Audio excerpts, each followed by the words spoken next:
Every work of horror fiction is an exercise in extreme empathy. It's about falling in love with characters and then staying with them as they endure the worst. Joe Hill from Eli Roth's History of Horror. Hi, this is Carla, and welcome back to There Might Be Cupcakes. I am so grateful that my health is cooperating so I could bring you a second spooky season episode so quickly. What a delightful surprise and rarity. I'm so happy. However, I have been trying to record this episode since Halloween, but fatigue has been battling me for a solid week.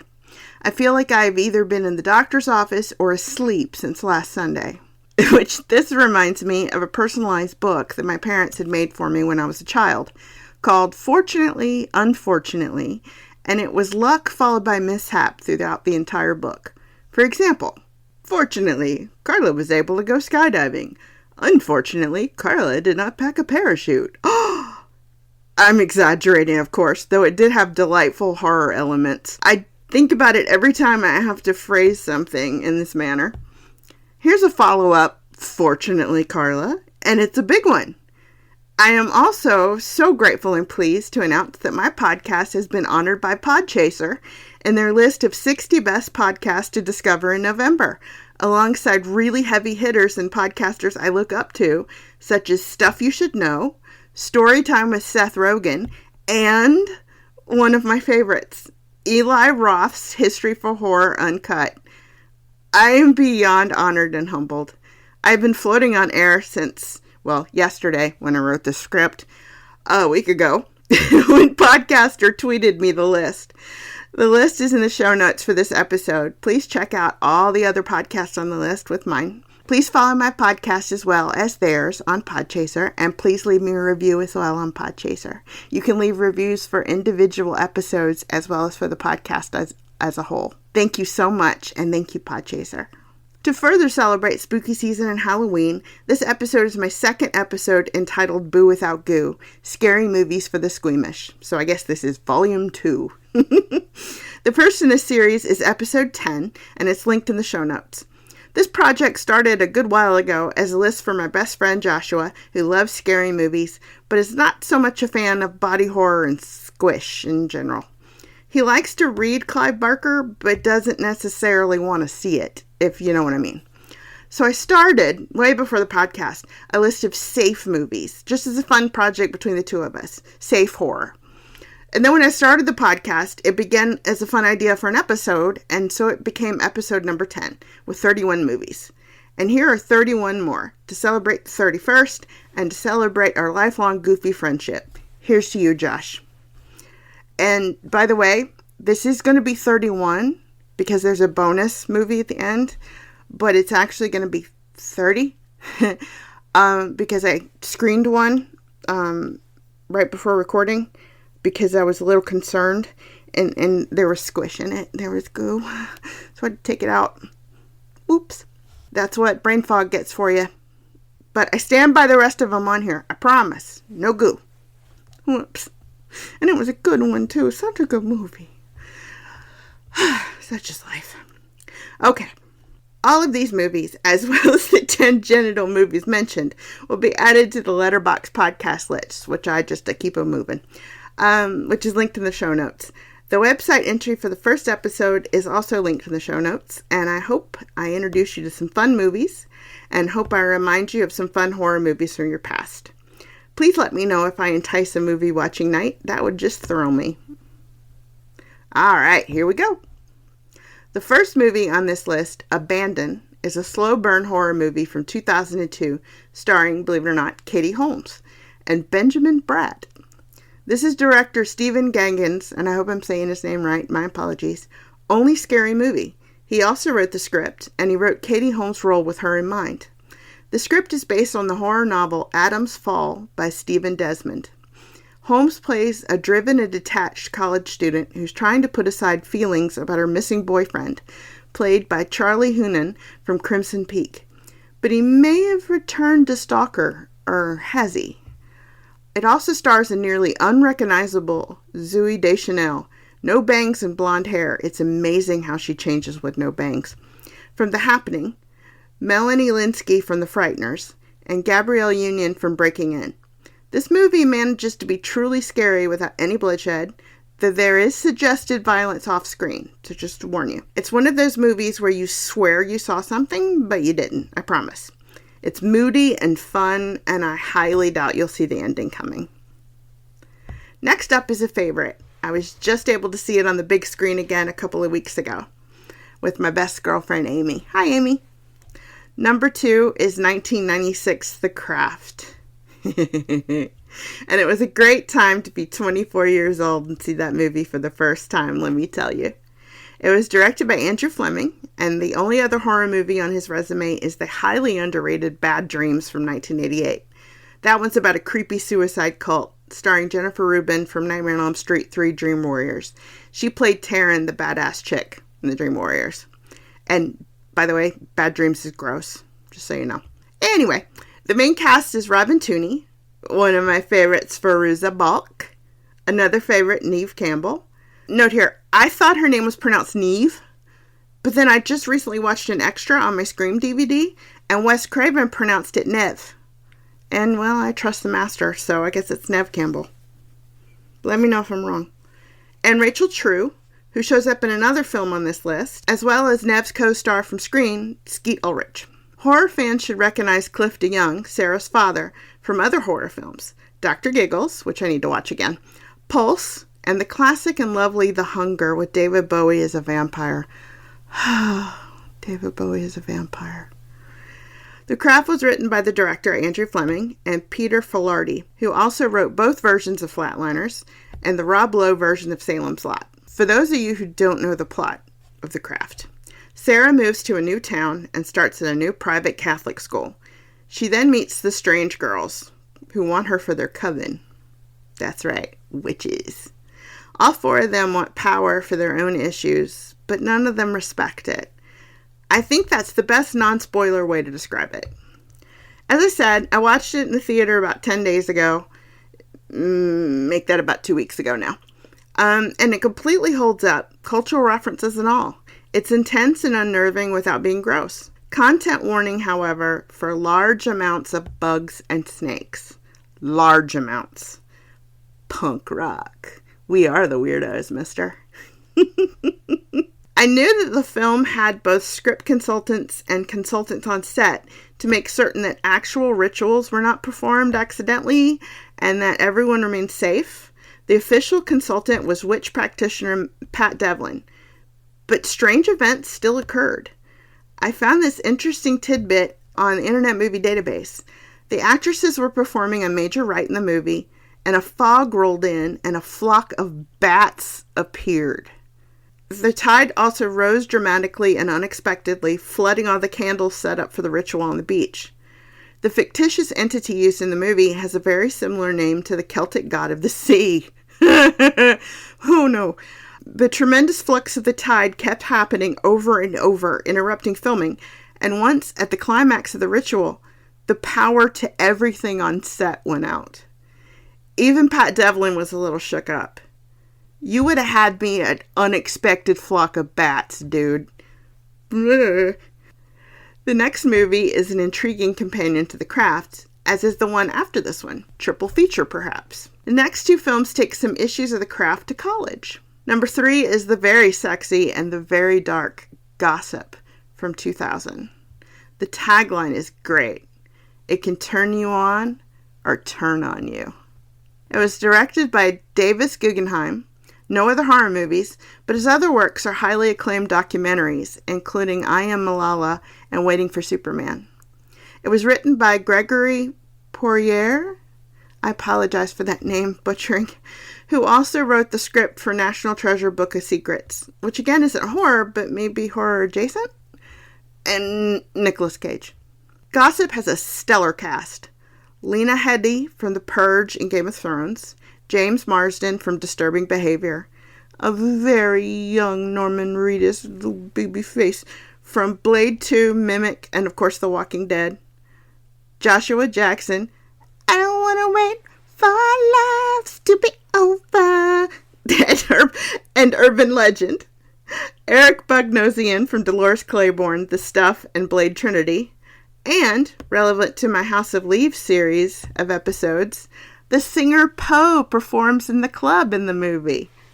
Discussions how urban legends form in sociology class starts a fire amongst friends, start a rumor, and track it across campus. What could it hurt? Watching the issue of trust in a horror movie like this is fascinating and terrifying. Plus, you know I love a good academic horror movie. I love watching people research when there's stuff on the line. The university used as a setting in Gossip is the same university used in the horror movies The Skulls and Urban Legend, both of which also star Joshua Jackson. I don't want to wait. Number 4, as I said, goes along with the crafting, the gossip in some manner. Dangerous Friends at School. New Best Friend from 2002. It's a truly interesting companion to Gossip. Equally attractive cast, especially with the very handsome Taye Diggs as the police officer. Very handsome Taye Diggs. Plus Mia Kirshner of The Crow, City of Angels, Black Dahlia, and 30 Days of Night, Dark Days. Meredith Monroe from Masters of Horror, Family, Minority Report, and the show Criminal Minds. Dominique Swain from several low-budget horror movies, and the lead in the 1997 version of Lolita. Rachel True from The Craft, and Scott Barstow from Killing Mr. Griffin, which is based upon the Lois Duncan novel. You may also recognize him from Party of Five, which he did with Neve Campbell of The Craft, and of course Scream. The director, Zoe Clark-Williams, only directed one other movie, a rom-com in 1997, and has not directed a movie since, which is a shame, because this is a fun, tight horror thriller. New Best Friend was written by Victoria Strauss, who surprisingly also wrote Finding Dory. Just keep swimming, just keep swimming. It's hard to talk about this one without spoiling it. Okay. Basically, there's a tight group of popular rich friends at a small southern college. A poor, awkward scholarship student works to befriend them. A sociology class is also involved in this one. Manipulation occurs, and things get really, really dark and creepy. Trigger warning for rampant drug use should you be in recovery. One more note. This movie gets a shout out for mentioning and showing a tiny clip from my favorite TV show, Fame. Probably the only scary movie ever to do so. The 5th movie on this list is one of the best horror comedies ever, with one of the strongest cast ever. It's also the only horror movie I know that has 3 different endings. Not alternate endings on collector Blu-rays, but actual official different endings in the theater. Clue, in 1985. It was directed by Jonathan Lynn, who hasn't done any other horror-adjacent movies, but did direct My Cousin Vinny, which made me laugh because I did not expect that. The 2 youths. It was, however, produced by our queen, Deborah Hill, who created and produced, of course, the Halloween movies. The script was written by Jonathan Lynn and horror director John Landis. The movie is based upon the board game Clue, known as Cluedo in some countries. A murder is committed, and in a locked house, the people left alive have to figure out who did it. I'm not generally a horror comedy fan, yet this is one of my favorite movies. It makes me laugh just thinking about it, and yet it keeps this creepy aura about it. That's talent. The New England mansion in the movie was named Hill House in honor of Deborah Hill, who gave us Halloween. Thank you, Queen Deborah. Of course, there is another great Hill House in horror, Shirley Jackson's. The movie based upon that novel, The Haunting of Hill House, The Haunting, 1963, was on my first Boo Without Goo list, which is linked in the show notes. As I said, the cast of Clue was first rate. Eileen Brennan, who was in Jeepers Creepers, Pandemonium, which is a slasher parody I've mentioned on the website, and The Hollow, a horror movie inspired by the story of Sleepy Hollow by Washington Irving. The horror icon Tim Curry, Rocky Horror Picture Show, It, Legend, Tales from the Crypt, Ritual, and the TV show Criminal Minds. In his episodes of Criminal Minds, titled Our Darkest Hour and the Longest Night, he played a sadistic serial kidnapper and was truly terrifying. The delightful Madeline Kahn from Young Frankenstein. Christopher Lloyd from the Piranha movies, Stephen King and Clive Barker's Quicksilver Highway, the Addams Family movies, and I Am Not a Serial Killer, the movie based upon Dan Wells' horror novel, which both are, the movie and the novel, spectacular. Michael McKean from the eerie Joshua, and the notorious Hider in the House with Gary Busey as the bad guy, a must-see TV movie. Martin Mull from Cutting Class with Brad Pitt and Scream Queen Jill Schoelen. I love that movie. I own it on VHS. Gotta upgrade. Love it.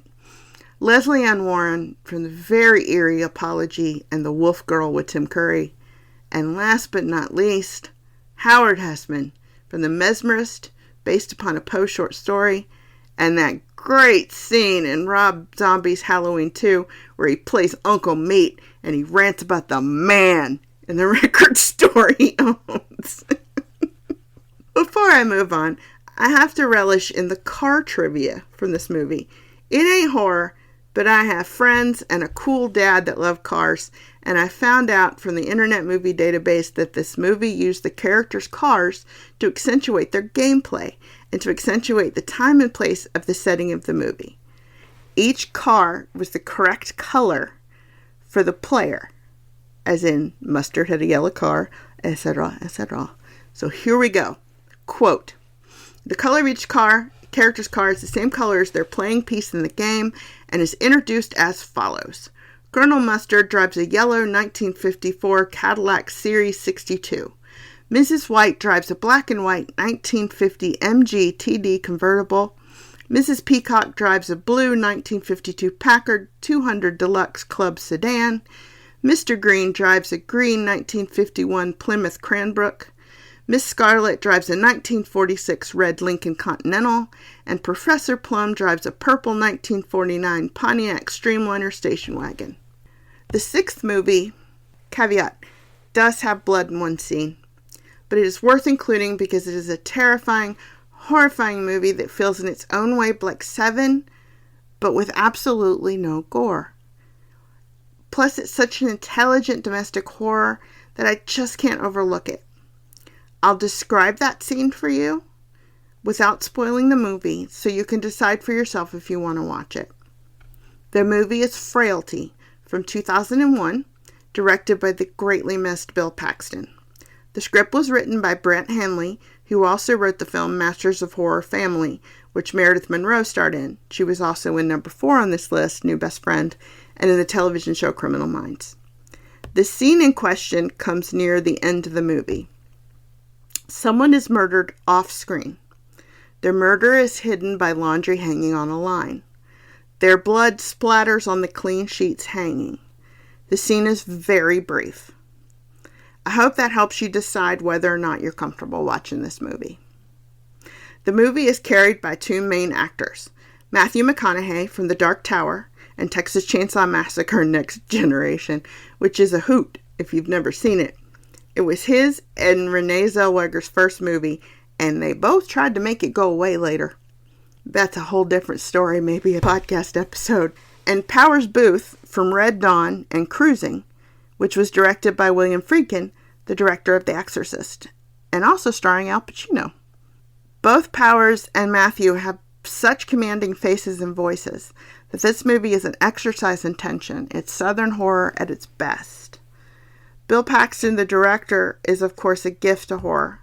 Braindead, Butcher Baker, Nightmare Maker, which might be the creepiest incest horror ever made, Club Dread, Mortuary, Deadly Lessons, Boxing Helena, The Terminator, Predator 2, Weird Science, and then there's 2 of the classics, Aliens and the vampire western Near Dark. And then he also acts in Frailty, playing the father in perhaps the most chilling role of his career. The plot is simple. A man walks into a small FBI annex office to tell his story about his brother, who's a religiously motivated serial killer. His only caveat is that the agent must listen to his whole story about how it started with his father so that he understands, and then he'll take the agent where he needs to go. And then we listen. This is intellectual and religious horror at its finest. Sam Raimi and Stephen King both loved this movie, if that tells you anything, and that's one of the reasons I included it, despite the one scene. Bill Paxton said that he created the film for multiple viewings. Quote, "The first time you sit through Frailty, you get pulled into the story kind of subjectively, and there's this whole kind of creep factor. But on your second viewing, there's a lot of satisfaction, as there are a lot of clues laid out in front of the viewer." Number 7 is one of the best from my college years. Flatliners, 1990, the year I entered college. Now a warning, this is medically based horror, so it will feel gross, and so it is not for everyone. But you're not seeing anything, I promise. You can't see anything except for a couple of IVs being started, and it's not up close. So, still, heads up for needles. Yes, there is a remake. It's interesting. But this movie is sublime. It feels like a bad dream. It was directed by Joel Schumacher, who also directed The Lost Boys, 8mm, The Number 23, The Phantom of the Opera, and Willow Creek. It's the second on this list written by Peter Filardi. The first was The Craft. Just like Clue, this cast is outstanding. Kiefer Sutherland, from the remake of the Dutch horror movie The Vanishing, Twin Peaks Fire Walk with Me, Mirrors and Melancholia, and of course The Lost Boys. Julia Roberts from Mary Riley, a retelling of Dr. Jekyll and Mr. Hyde's story based upon the Valerie Martin novel. Oliver Platt from Lake Placid and Shut In. Kevin Bacon from Friday the 13th, Tremors, Stir of Echoes, based upon the Richard Matheson horror novel, and The Darkness. And William Baldwin from Virus and Minutes to Midnight, a rare New Year's Eve horror movie. Because so many members and adjacent members of the so-called Brat Pack were in the movie, Kiefer Sutherland jokingly referred to Flatliners as The Breakfast Club Dies and St. Elmo's Funeral in Fangoria. This movie is hard to describe without spoiling. Here goes. A renegade group of medical students at the prettiest medical school ever decide to experiment with the edge of their skills and play with how long they can each be dead before being resuscitated. They bring stuff back, some of their own stuff. Whew, I think I did it. Like I said, there is a remake. It's a good movie, but this, the original, is a fabulous, gorgeous movie that puts the dark in dark academia aesthetic. Filardi did a lot of research on real near-death experiences when writing the script, and for that reason, this movie might trigger some people for grief and loss and end-of-life issues it might bring up. So ponder that, please, before choosing to watch it. The 8th and next on this list is from the same year, 1990, Edward Scissorhands. This is a tremendous movie, but I have to admit that parts of it make me a little sad. I'm sensitive, but y'all know this after all this time. It's directed and written by the wonderful Tim Burton, co-written by Caroline Thompson. She also co-wrote Tim Burton's Corpse Bride, his The Nightmare Before Christmas, and wrote the script for the Addams Family movie. This movie is about, in a way, Pinocchio. A real boy is created by a toy maker who dies before his hands can be completed, so he's left with scissor knives for hands. He's then introduced to the suburbs. This movie plays as a dark yet brightly lit fairy tale, as many of Tim Burton's movies do. This cast is also amazing. This choice, because of the accusations against Johnny Depp right now, might be controversial, and I understand. But I personally choose to continue to enjoy his movies, and I understand if you don't. Please consider the rest of the movies on this list and enjoy the rest of this episode. As I mentioned, Johnny Depp plays Edward. Also from A Nightmare on Elm Street, Sweeney Todd, Sleepy Hollow, From Hell, and The Ninth Gate. Winona Ryder from Bram Stoker's Dracula, Heathers, Lost Souls, Alien Resurrection, and the show Stranger Things. Diane Wiest from The Lost Boys and horror-adjacent Practical Magic. Anthony Michael Hall from The New Halloween Kills and A Bucket of Blood, aka The Death Artist. Alan Arkin from another one on this list, which we will discuss shortly. And the master Vincent Price. So many movies, the true king of horror. And he too will show up again on this list. For those of you who live in New York City, some of the topiary that were created in this movie now live at the Tavern on the Green restaurant permanently. That's so cool. We go from a brightly lit fairy tale to a claustrophobic house, from an entire suburb to just 2 people. Number 9, A Dark Song, 2016. Directed and written by Liam Gavin, who co-directed Mike Flanagan's The Haunting of Bly House, his take on Henry James' The Turn of the Screw. For most of the movie, it focuses on only 2 actors, Catherine Walker from Dark Touch and The Curse of Audrey Earnshaw, and Steve Oram from In Fabric, Altar, and The Canal, which I covered in my found footage episode, What's Your Motivation, Heather? This is a major treatise on grief and loss, using the motif of magic and ritual. A woman has lost someone and is not only suffering from this loss, but feels guilt as well. She hires someone trained in the ancient arts of magic and summoning to perhaps see this person one more time. They hole up in a special old house together, which neither must leave in order for the ritual to work, no matter what. Alone in my bedroom, I actually yelled, "Oh my God!" at this movie's big reveal. It's beautiful and frightening and explores loss as only the genre of horror can do. Surprisingly, this ambitious and claustrophobic movie was shot in only 20 days. I am so impressed. Unlike The Craft, in which Wiccan rituals were altered for safety, I found out the grueling occult ritual in this movie is real. It's called the Abramelin. Let me try that again. Abramelin. There we go. Operation. And it's meant to engage conversation with one's guardian angel. Heavy hitters such as Aleister Crowley have attempted it. I do not know the results. I'm not sure I want to know, not where Crowley's concerned. One content warning I had forgotten about, for one of the rituals, one of the characters drinks a concoction that contains blood. It's not in your face, and it's not gratuitous, but just a heads up. From one house holding someone captive by grief to another, we go to the Winchester house. Winchester, made in 2018, is based upon the Winchester Mystery House, famously built by Sarah Winchester, who was driven by guilt from the money earned from the Winchester gun fortune and all the people killed by those guns, and the grief of the loss of her only family, her husband and her young daughter. Mrs. Winchester kept construction going on this odd house night and day to appease the spirits, driven by something a psychic told her, and held seances in a specially constructed upper room. I've been to the house, and its stairway to nowhere and windows in the floors are truly disconcerting and oddly beautiful. This ghost story starring Helen Mirren is lovely and spooky and did a great job of depicting this demented domicile. It's directed by Michael Spierig and Peter Spirit, who both directed Undead and Jigsaw in the Saw series. It's written by the Spierig brothers and Tom Vaughn. This is his only horror movie. I have visited this peculiar house, like I said, and it is truly disconcerting. I'll post my photographs on the website. Once again, we're trapped in a strange house, in House on Haunted Hill from 1959. There's only 9 people in the whole movie. It feels like a stage play, much like the next movie on the list actually was. It was directed by William Castle, the king of gimmicky and highly hyped horror movies. He had 12 to his name. An example was The Tingler, also starring Vincent Price, just as this one did. For The Tingler, movie seats were wired with mild electric shocks. I've linked to Castle's Letterboxd page in the show notes, as well as Vincent Price's.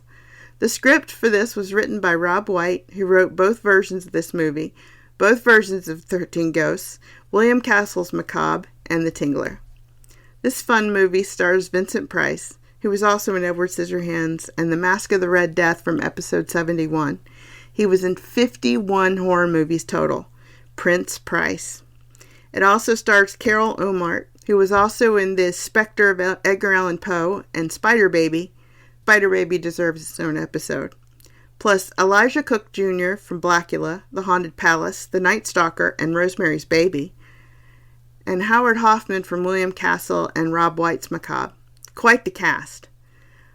A very rich gentleman has bet 7 people that they cannot spend the night in a notoriously haunted house. If they can, he pays them money that they all sorely need. If they can't, they might die. Vincent Price is at his cheeky and most sadistic best. The exterior of this particular demented domicile is the Ennis Brown House, designed by famed architect Frank Lloyd Wright. It was built in 1924 and is located in the Los Feliz neighborhood of Los Angeles, if you wish to see it in person. It's listed on the National Register of Historic Places. Oh, and one more thing. As promised, there is no gore in this movie at all. However, there's a skeleton, and it's a real human skeleton. This was common. It was cheaper to order a skeleton from a biological supply house than to have the special effects people make a skeleton. So, that's a thing. As I said, this next one was a stage play before it became a horror movie. Number 12, The Bad Seed, was directed by Mervyn LeRoy in 1956. It was his only horror movie. It was written by William March from his horror novel of the same name. It starred Nancy Kelly, who was also in The Storm, and The Woman Who Came Back, about a woman who believes she's been put under a witch's curse, and Patty McCormick, who was in Wes Craven's Invitation to Hell, as well as Rob Lowe's 2018 remake of The Bad Seed, which I have not yet seen. I've seen the 1985 remake starring Blair Brown, David Carradine, David Ogden Stiers, and Richard Kiley, with Carrie Wells as the child, this time named Rachel Penmark instead of Rhoda Penmark, and it's quite good as well, and also Without Goo. I recommend it. The premise is simple. What if you learned that your child has no conscience? What would you do? There is awful violence, but it is completely off screen and only discussed by the characters. I found an interesting bit of book-related trivia on the Internet Movie Database. The book Rhoda claims to have won in Sunday school, Elsie Dismore, written by Martha Finley in 1867, was about a pious child who was the complete opposite to Rhoda, obedient to her elders to a fault. I checked Project Gutenberg, and Finley wrote an entire series about Elsie, at least 10 or 12 books. Elsie goes on to have her own pious, obedient children who would never act like Rhoda. A perfect little morality play. I love when books are used as a prop like that in horror movies. And one more book-related note before we move on.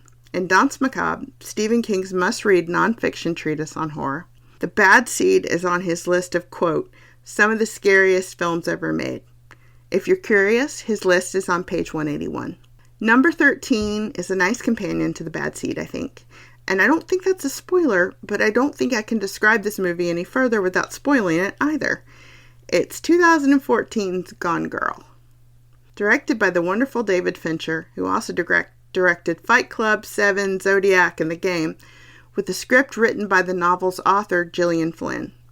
The two leads are Rosamund Pike and Ben Affleck, who played Buffy the Vampire Slayer in Phantoms. What do you do if you find out the people in your life are not who you thought they were, and you have to clean up their mess? That theme is showing up on this list several times.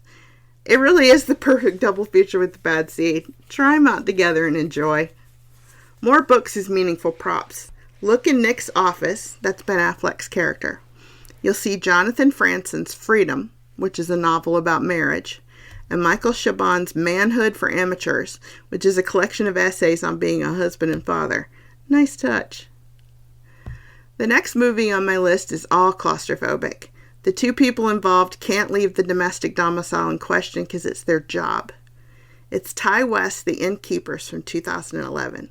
Ti West, who has directed 11 other horror movies, most notably The House of the Devil and the original VHS, also wrote the script.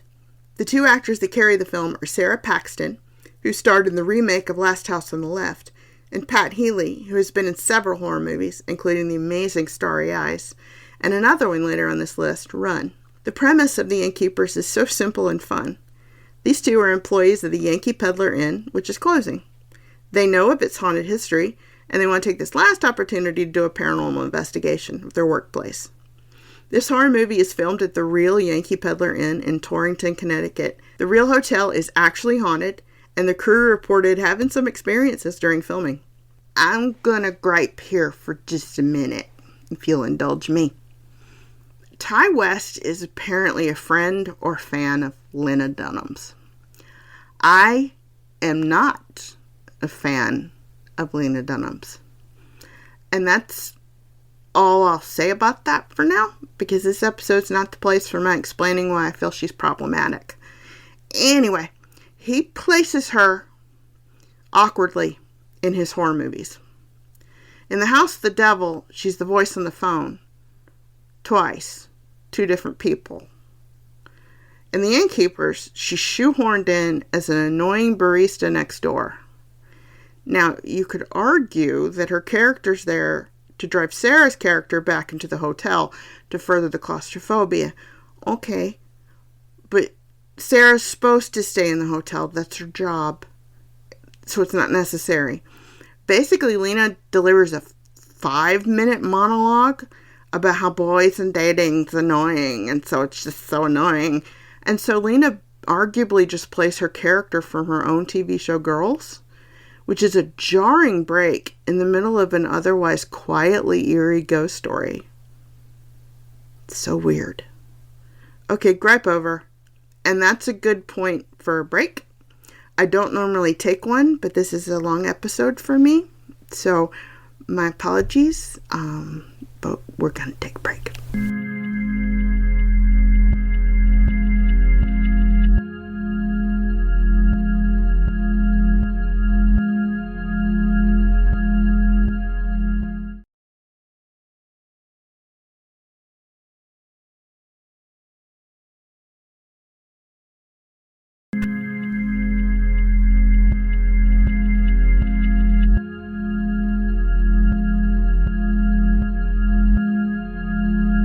From one haunted dwelling to another, we go to 2011's The Awakening. It was skillfully directed by Nick Murphy as his first horror movie, and I am super impressed because there's some unusual and terrifying shots in this film. The script was written by him and Stephen Volk, who wrote the infamous Ghost Watch and Gothic, a lovely and trippy movie about the quote-unquote haunted summer and the writing of Frankenstein, directed by Ken Russell. It stars Rebecca Hall from the recent The Night House, from Dorian Gray from the novel, and The Dinner from the novel by Herman Koch. Dominic West from Hannibal Rising, also from the novel, and Imelda Staunton from both of the Maleficent movies and Amulet. Also, as I was watching this enchanting movie, I could not get it out of my head that I knew a chirpier version of her, one that wasn't wearing the drab clothing of a boarding school headmistress. And then it dawned on me. She played that character in the Harry Potter movies. That one character that everybody in the fandom came together to hate. Once I imagined her in pink, there was no question. Dolores Umbridge! The Awakening is a period piece about a paranormal investigator who debunks. She's called into a boarding school to discover if the haunting is genuine. This movie is absolutely terrifying. The slow burn and the atmosphere are riveting. I had a dream about it. That's how scary it is and how immersive it is. It's now one of my favorite haunted house / demented domicile movies. The scenery is luscious and it's an academic movie. One of those horror movies where you get to watch an intelligent character research and learn and figure stuff out. It's gorgeous and chilling. From one period piece and gloriously odd building to another, number 16 is 2018's We Have Always Lived in the Castle. Oh, I love this one. Based upon Shirley Jackson's novel of the same name. Directed by Stacy Passon, it's co-written by Stacy and Mark Kruger, of course, as well as Shirley Jackson. Mark Kruger also wrote the scripts for Candyman Farewell to the Flesh, the William Hurt and Donald Sutherland version of Frankenstein, and The Dead Will Tell. The cast playing the Blackwood family is amazing. Thaisa Farmiga. I stumble on that name, I apologize. Alexandria Daddario. I'm about 1,000 Night. And Crispin Glover. Thaisa has been in Final Girls, The Nun from the Conjuring universe, and 50 States of Fright, as well as American Horror Story. She's an American Horror Story staple. Alexandria has been in Texas Chainsaw, We Summon the Darkness, Burying the Ex, Bereavement, which is based upon the chicken farm murders by Gordon Northcott, which is a horrifying case that I may cover at some point just because it's so unusual, and The Attic. Crispin Glover has been in a multitude of strange movies, but the horror movies he's most known for are the remake of Willard, the remake of The Wizard of Gore, and Friday the 13th, the final chapter. I'm not going to spoil the story of this amazing movie or novel for you, and don't let anyone else. Number 17 takes us back to the present and the internet. It's Searching, 2018, mentioned in episode 22. What's your motivation, Heather? My found footage and internet horror episode, which is linked in the show notes. Searching was directed by Anish Changadi, who also directed Run, which is later on this list. The script was written by Anish and Sev Onanan, who also wrote Run together. It stars John Cho, who was in the 2020 version of The Grudge, Michelle La, and Deborah Messing from the Mothman Prophecies. It's about a dad whose daughter goes missing, and then he learns from her digital life that she was not whom he thought she was. It's such a simple premise. This is an amazing movie. I'm not exaggerating when I say I sat on the edge of my seat watching it, and I paid for it. There was much extra pain medicine ingested afterwards for my awkward posture. This phenomenal film took only 13 days to shoot, but the organization and the animations took 2 years. Before shooting, Anish got together with the editors and shot a rough cut of himself playing all the characters so that everyone on the crew would know exactly what they were working with. I am so impressed with the work that went into this. Also, if you pay really close attention, you'll see a shout out to another internet horror movie. Another one mentioned in episode 72, Unfriended. When you first see Facebook appear in this movie, you'll see one of Unfriended's characters' names as a trending topic, Laura Barnes.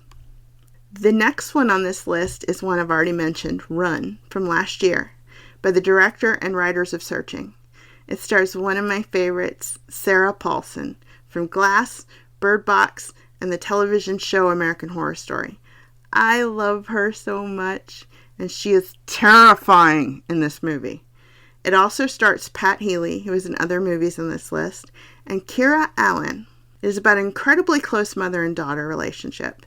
The mother cares for the chronically ill and disabled girl, who learns she might not be as sick as she's been told she is. How scary to be trapped in your own home and to not be who you think you are. Kira Allen, the actress who plays the daughter, and who is on the cover of this episode, is actually paralyzed, who is awesome to me as someone who is also chronically ill and disabled and a wheelchair user. There are 2 shout-outs to Stephen King in this movie, so keep your ears open for them. Also, there's a visual callback to Searching in this one. Look at the images online for the university. One was used in an important plot point in Searching. I'll let you find it. Number 19 is Horror in the High Desert, made in 2018, which was also mentioned in episode 72, my found footage episode. It was written and directed by Dutch Merritt, who also created the horror movies Reaptown, Infernum, and The Dark Hand. It's the found footage exploration of what happened to a YouTube hiking and nature vlogger that has gone missing after a long-distance hike. The viewer explores the mystery along with the documentary maker, journalists, his family members, and his roommates. It's another identity horror, as we learn that he might not have been exactly who he presented himself to be. There is suggested goo.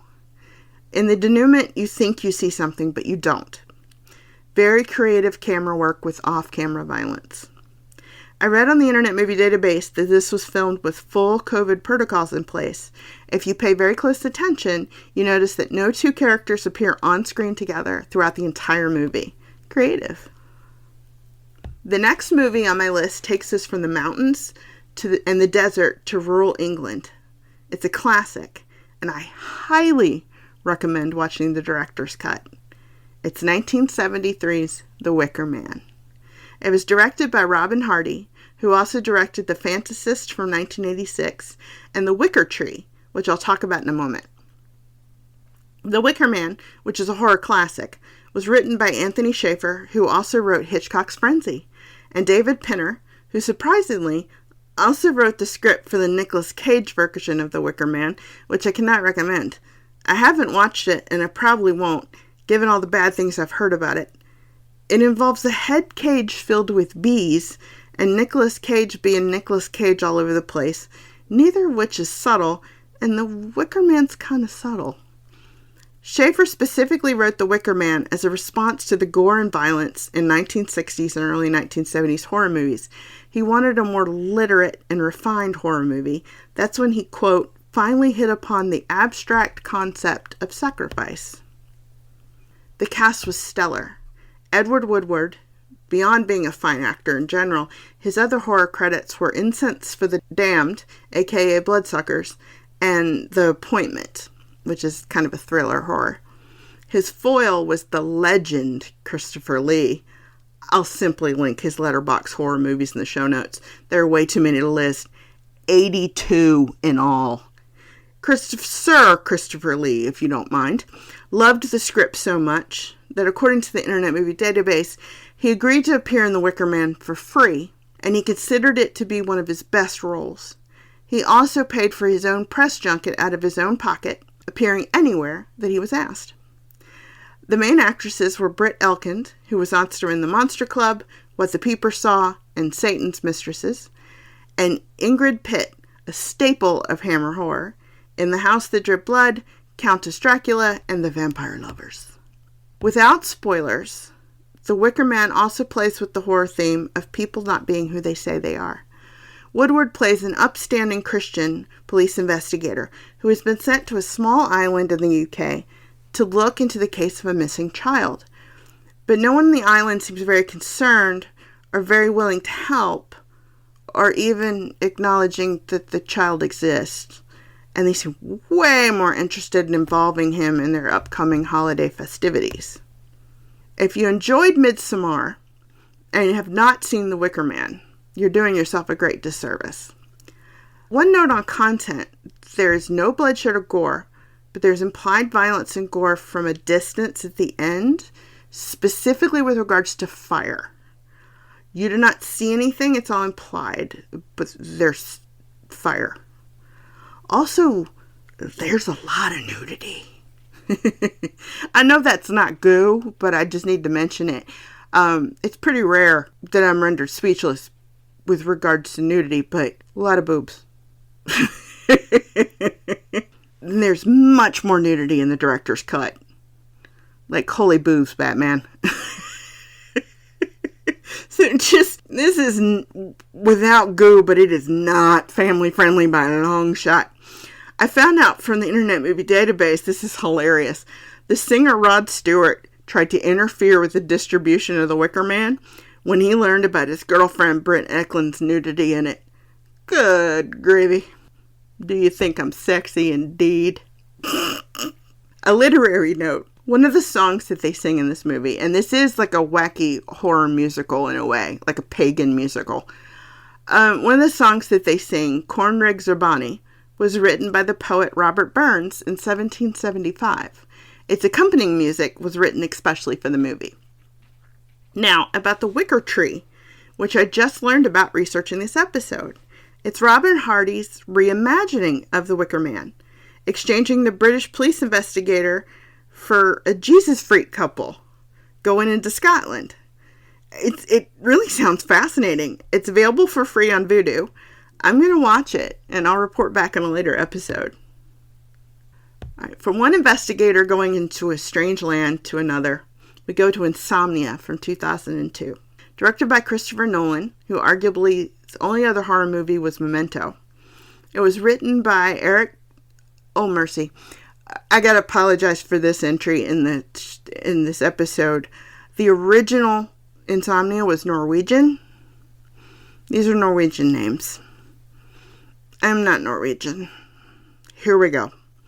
It was written by Eric Skoledberg and Nikolaj Frobenius. I'm sorry. Who wrote the original Norwegian version of this movie, and Hilary Schultz. It stars Al Pacino. I know I embarrassed myself. It stars Al Pacino, also in Devil's Advocate and Cruising, the William Friedkin movie I mentioned earlier. My favorite Robin Williams, whose other horror movies were 1 Hour Photo, which I included in the first Boo Without Goo episode, and Dead Alive, and Hilary Swank from The Hunt, Sometimes They Come Back Again, The Reaping, The Gift, and Buffy the Vampire Slayer. In a way, It mirrors the beginning of the Wicker Man.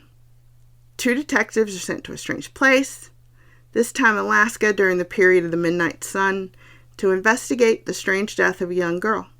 There is one trigger warning for this movie: a dead dog. There is a website for such a thing, by the way. It's doesthedogdie.com, which is very handy for horror movies, which you can check before you watch a movie. And just a heads up, as a lifelong horror watcher, if there's a dog in a horror movie, he's probably gonna get it. Sorry to tell you.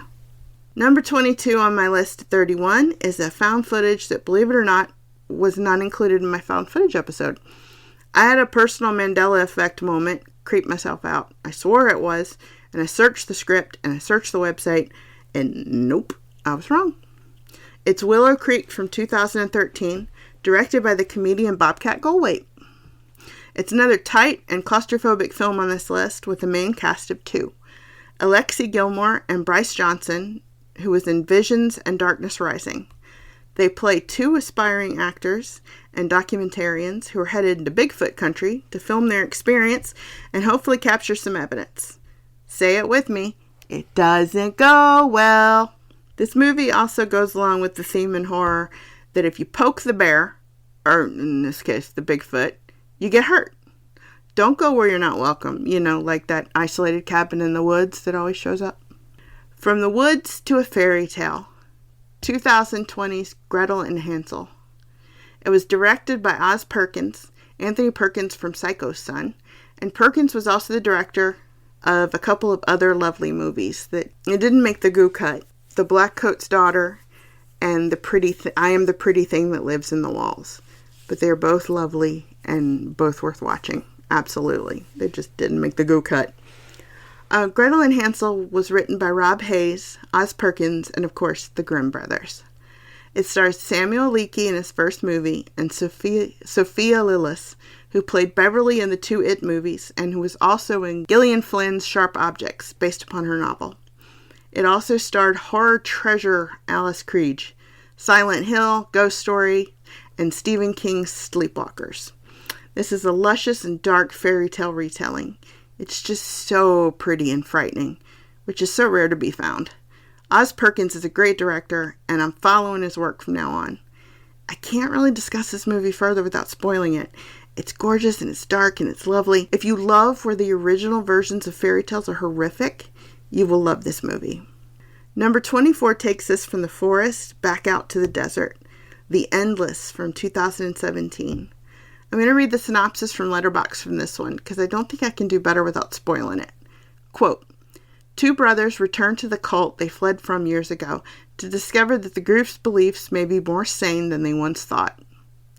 Directed by Aaron Moorhead and Justin Benson, who are also in the movie, the script is written by Justin Benson. Aaron was also in Contracted Phase 2 and the 78/52 documentary about the psycho shower scene. The Contracted series is a gross exploration about contagion. It might be cathartic right about now. I enjoyed them before COVID, but there's most definitely goo. Lots of goo. Justin Benson was also in Contracted Phase 2, plus Bleed, After Midnight, and Dementia. The Endless also starred Callie Hernandez from Blair Witch and Alien Covenant, Tate Ellington from Sinister 2 and Beelzebub, and Lou Temple from 23 different horror movies, include Ronnie Zombie's Halloween and The Devil's Rejects, as well as television show The Walking Dead. The Endless is in the same universe and shares characters with Moorhead and Benson's 2002 horror movie Resolution, which I've not yet seen. The next movie is an eerie ghost movie with found footage as a plot point that became even eerier when I looked into it. Lake Mungo from 2008 is beloved by horror fans. The tagline is, if you've never seen a ghost, look closer. I'll quote the Letterboxd description because it has no spoilers, then I'll go into why I find this movie so eerie. Quote, after 16-year-old Alice Palmer drowns in a local dam, her family experiences a series of strange, inexplicable events centered in and around their home. Unsettled, the Palmers seek the help of psychic and parapsychologists who discovers that Alice leads a secret double life. Once again, You don't know the people you know is the theme on this list, and in horror. Now to the creepy part. I researched the makers of this very popular movie. It was directed by Joel Anderson. It's his only feature-length movie, made way back in 2008. He also wrote it, and again, it's his only writing credit as well. All of the main actors in this movie have never acted again, or have only had one other obscure role. I am beginning to think Lake Mungo is its own urban legend in the making. 2008 was 13 years ago, and none of these people have any credits? That's creepy to me. That's creepy. Alright, from creepy to creepier. The next movie is on those lists of the horror movies people can't finish, and the scariest movies on Netflix, etc. Number 26 is the Spanish horror movie Veronica from 2017. It was beautifully directed by Paco Plaza, the director of the first 3 movies in the Rec series, which was mentioned in episode 72, What's Your Motivation, Heather? As well as the Spanish horror movies La Abuela, the grandmother, and Roma Santa, the werewolf hunt. Veronica was also written by Paco Plaza, who wrote the scripts for the first 3 Rec movies, and the American remake of Rec, Quarantine, as well as the horror movie's second name, El Segundo Nombre. Veronica, a rather unique possession movie, it stars Sandra Asesina as Veronica and the enchanting Claudia Placer, who also stars in the Spanish-language version of Ramsey Campbell's novel, The Influence. Veronica is set in 1991 Madrid. She, a Catholic schoolgirl, plays with the Ouija board with her friends at her home, and then her family experiences horrific paranormal activity. But this is different than anything you've seen before. It's a truly original addition to the possession subgenre. And yes, according to Netflix metrics, more people have stopped this movie than almost any other ever. Just a warning, you will feel like this movie's gross. Like you've seen things you haven't, because it's so intense and it's so craftily filmed. This movie, according to the IMDb, is based upon true event. The next movie is one of the prettiest horror movies I've ever seen. 2017's Marrowbone. It's just so pretty in that dark academia way. Old houses and the countryside and dusty books. It's also one of the most melancholy. Just a heads up, you need to be in the right mood for this one. A melancholy, dark academia mood. It was directed and written by Sergio Sanchez. He also wrote the script for Purgatory and for Guillermo del Toro's Stunning the Orphanage. It stars the amazing Anna Taylor-Joy from the amazing The Witch, the currently running Last Night in Soho, Split, Glass, and Robert Eggers' upcoming version of Nosferatu, Charlie Heaton, who's in Shut In, and also in The New Mutants with Anna Taylor-Joy, and Mia Goth from A Cure for Wellness and the new Suspiria. She played Sarah. For my Suspiria series, check out episode 51, Elegant Nastiness, and episode 53, Exquisite Mayhem. I'll link to them in the show notes. Do not let anyone spoil Marrowbone for you. If someone does, let me know and sick me on them. Here's what I can tell you. A young man is taking care of his younger siblings in the creepy old mansion their parents left them, at the best he can. Number 28 is kind of a cheat because it's a series. I included the first one in the series in the first Boo Without Goo, so I'm going to include the remainder here because they're so satisfying and so unnerving without any bloodshed or anything gross happening. It's the Paranormal Activity series. You know how hard I love these movies. Here's the series order for the non-gooey ones. 2, 3, 4, and Paranormal Activity: The Ghost Dimension. These 4 movies are truly scary without any goo. Now, the marked ones and the new one, Next of Kin, do have some blood. Next of Kin also has the death of an animal as well as some blood. But these 4 movies that continue the story of what happened in Katie's house and why do not, except for one moment at the end of 3 and one moment at the end of 4. Neither has any blood or goo, but 3 and 4 each has one moment of, let's say, disturbing human contortion without any gore involved. They just each last a moment. So just a content warning, heads up.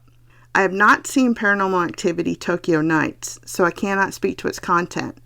I am, however, excited to see it because the main character is disabled in a wheelchair. I'll report back once I've seen it. Coming to the end of my list, 29th is 2018's Don't Leave Home, and should be fun for the artists among us, as well as those of you who love urban legends. Basically, without spoilers, here's the setup. A British Catholic priest who paints portraits is moved to paint a child in his parish in the grotto of his church. The next day she disappears, and the image of her disappears out of his painting as well. Later, an American sculptor is creating a show based around spooky sights and disasters, and gets this priest's attention for her work of his grotto. It's a quiet, slow burn in this amazing setting, and the payoff is so creepy. It's directed by Michael Tully, who also wrote the script. This is his first horror movie, which is really impressive given the amazing atmosphere and setting here. This feels like the very best of Hammer horror. It stars Anna Margaret Hollyman, who was also in the horrifying academic horror movie The Den, Leilor Roddy, who looks and feels like a priest to an incredibly immersive extent. He was also in The Devil's Doorway, Boys of County Hell, and Hunger, and Helena Barine, who was also in Hunger and The Devil's Doorway. I love this one because, like the best horror, it also brings up moral questions. What would you do? What is the nature of love, of loss, of sacrifice? What is the right thing to do? It's fine, intelligent horror that also manages to be truly scary. My final, the 30th, is one of the best, starring one of the best, with one of the most evocative titles, Wait Until Dark, from 1967, starring our American sweetheart, Audrey Hepburn. It was directed by Terrence Young, who didn't direct any other horror movies, but who did direct another thriller with Audrey, Bloodline, in 1979. The script was written by Robert Carrington, Jane Howard Hammerstein, and Frederick Cott, who wrote the script for Hitchcock's Dial M for Murder. Alan Arkin was also in this incredibly intense movie, and he was in another one on this list, Edward Scissorhands. Without spoilers, Audrey Hepburn plays a blind woman facing down sociopaths in her own small apartment. It's another domestic horror on this list, and another claustrophobic horror movie on this list, perhaps the most claustrophobic. I dare you not to scream out loud at the climactic moment. Stephen King also included Wait Until Dark on his list of 20, quote, basic coursework of films of gut-level horror in his nonfiction work on horror, Danse Macabre, along with The Bad Seed. He noted that in the first run of Wait Until Dark, theaters would turn off all the lights except the exit signs in the third act of this movie, the little runner lights along the walkway, everything, and that it was one of the most effective gimmicks ever. Try watching this movie at home in complete darkness. This is another don't let anyone spoil this one for you, please. The payoff for this one is a delight. Before I go, since I mentioned Spider Baby, I have to tell you my Spider Baby story, and so I guess Spider Baby is number 31. Spider Baby is a movie from 1967. It's a Lon Chaney Jr. and early Sid Haig movie. It's about these 3 demented siblings and their caretaker that promised their deceased parents that he would look after them no matter what. Then distant relatives show up trying to cheat them out of their inheritance. As you can say about most of horror, it doesn't go well. So, the day I met Kane Hodder, which I've talked about on this podcast, I stopped by first at a video and record store on the way, and I bought my special edition of Halloween. It has the TV version on a separate disc, and I snagged a copy of Spider Baby as well. I was in a horror mood. I went shopping. I had never heard of it, but the cover and the idea of it amused me, as well as its tagline, the meta story ever told. You have my attention. So I took my goodies up to the counter, and I'm in costume. What? I can't even remember. Because we were going to the horror-themed amusement park to meet Hodder. I can't remember its name. It was the late 90s in Massachusetts. If anyone knows, please let me know. There was a haunted hayride, a haunt maze ending in a memorabilia museum. It was very cool.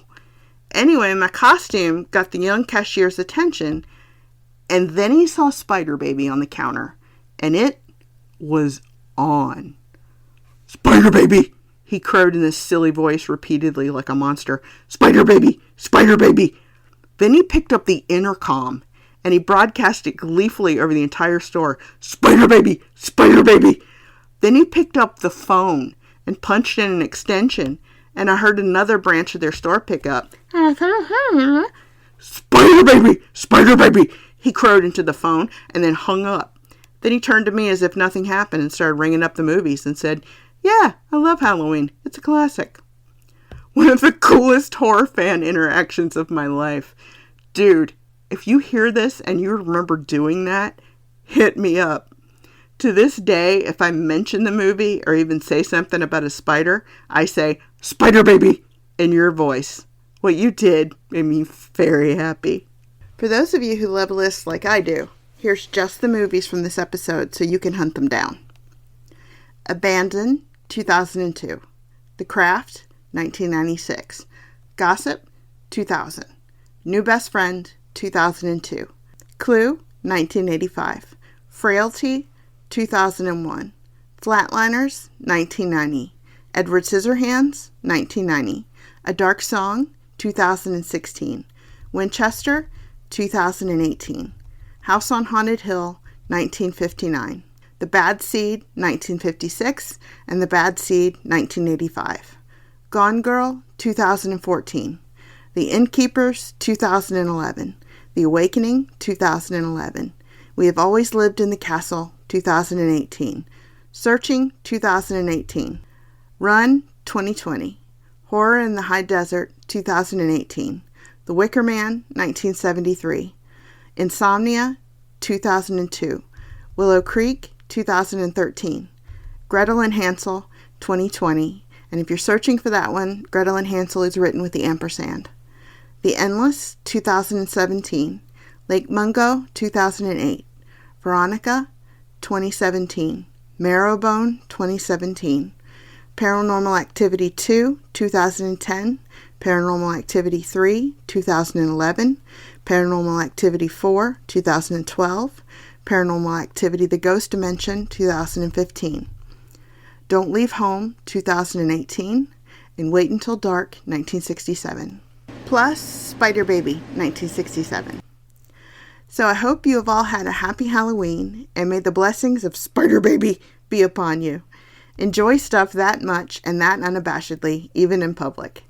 I hope this new list of Boo Without Goo helps the squeamish amongst you, like my best friend, enjoy scary movies like I do. Before I go, I'm sending out goodies for patrons. Magnets, stickers, and cards. If you're not yet a patron, the link is in the show notes. Patrons at the $1 level get ad-free episode feed and downloadable scripts in PDF format, and I'm sending cards to everyone this go-round because I am so grateful. Be safe, I love you, and thank you for listening always. And never forget, Podchaser put me on a list with Eli Roth's History of Horror and Stuff You Should Know. I still can't believe it. Help me remember that if I forget and lose my way, y'all. Coming up will be the 4th in the House of Leaves Deep Dive series, and at least 1, if not 2, Gateway Horror for Kids episodes, both movies and books. How to comfortably introduce kids to horror without also introducing nightmares, or let's face it, the behaviors that might get them in trouble at school, or with less understanding parents in the neighborhood. I might have a guest friend on to chat with me about that, a parent in the horror field, since my kids are dogs and a cat. And then, of course, my usual Victorian Christmas horror episodes. Those seem to be y'all's favorite. I get the most compliments about those, and they're fun. Until then, Spider Baby!